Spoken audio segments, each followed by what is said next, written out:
1장 1절부터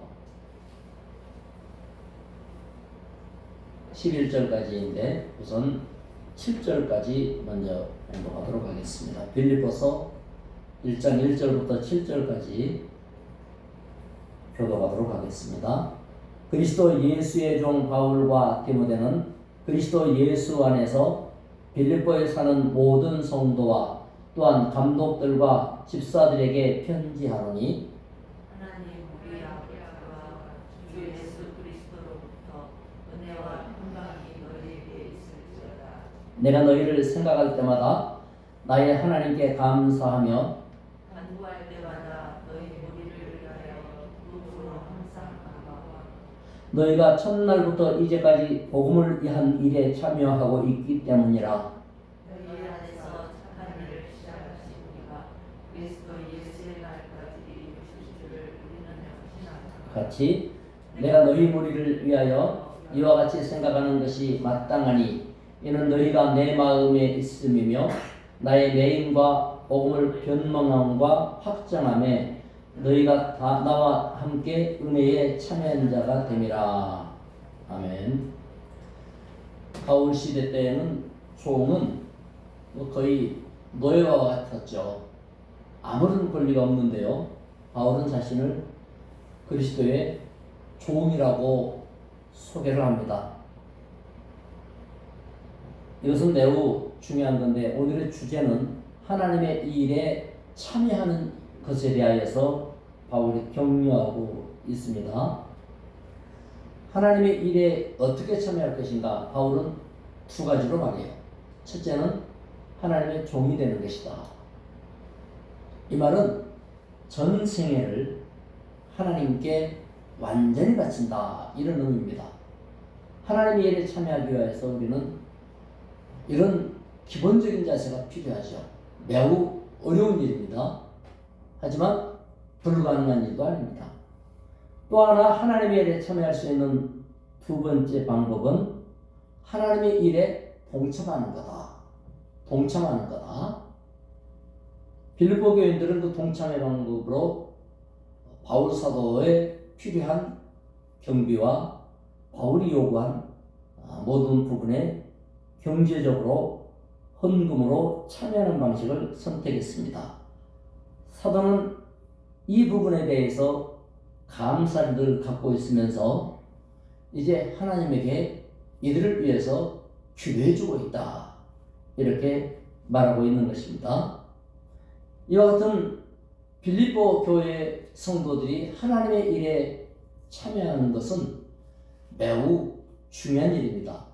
그런데요, 가장 핵심적인 게 뭐냐?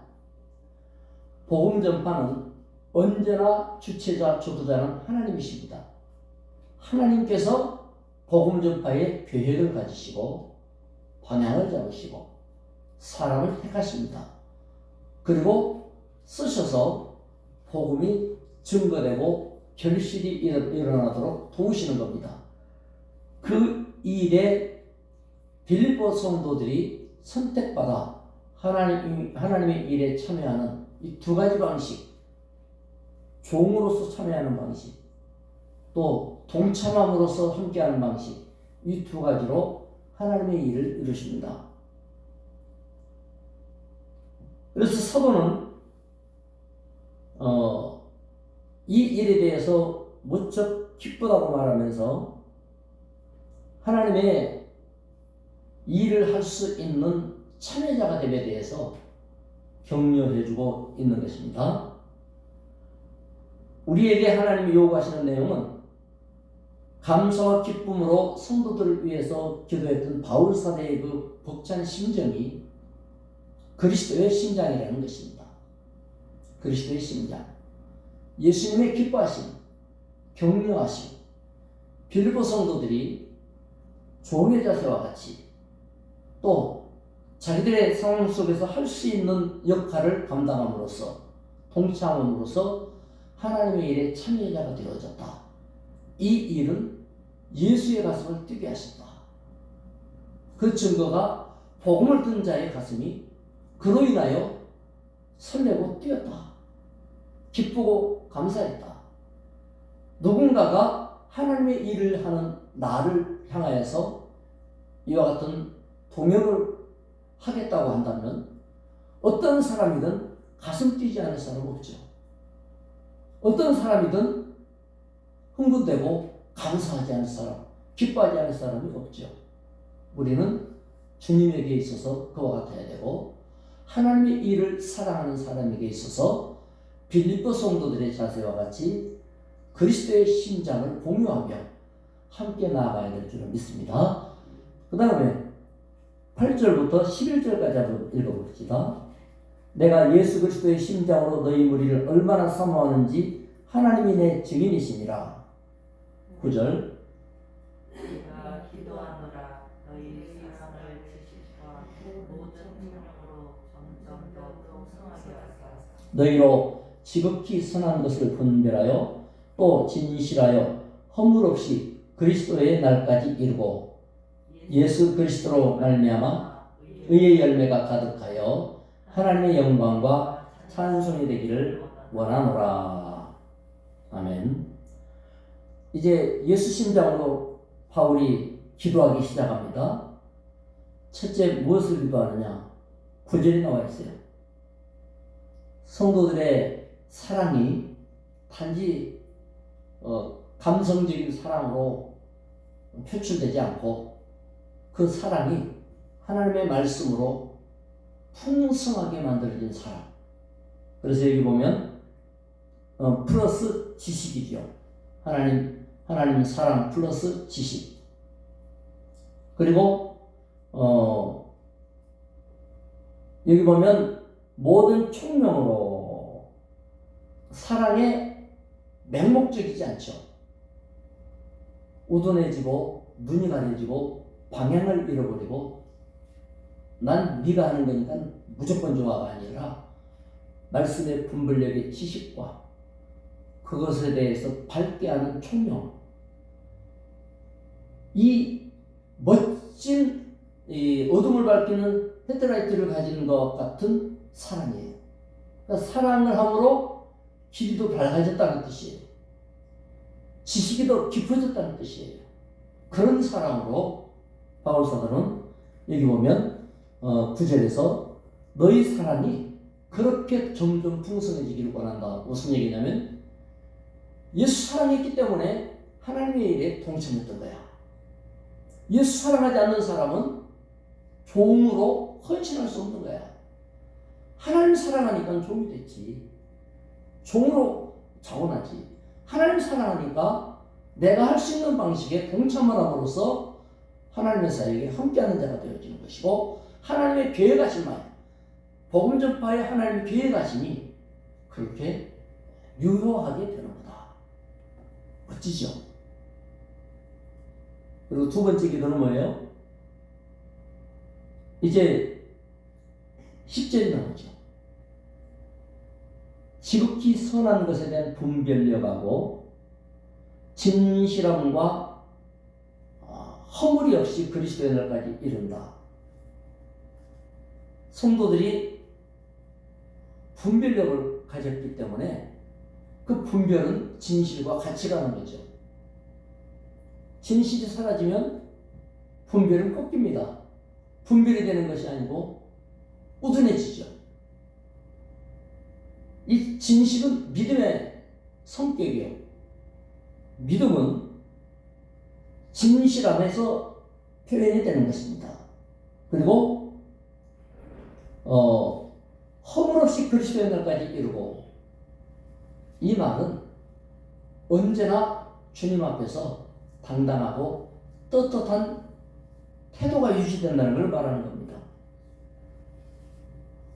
세 번째는 뭐냐면 11절에 예수 그리스도로 말미암아 의의 열매가 가득하다 그랬죠. 그래서 하나님의 영광과 찬송이 되기를 원한다.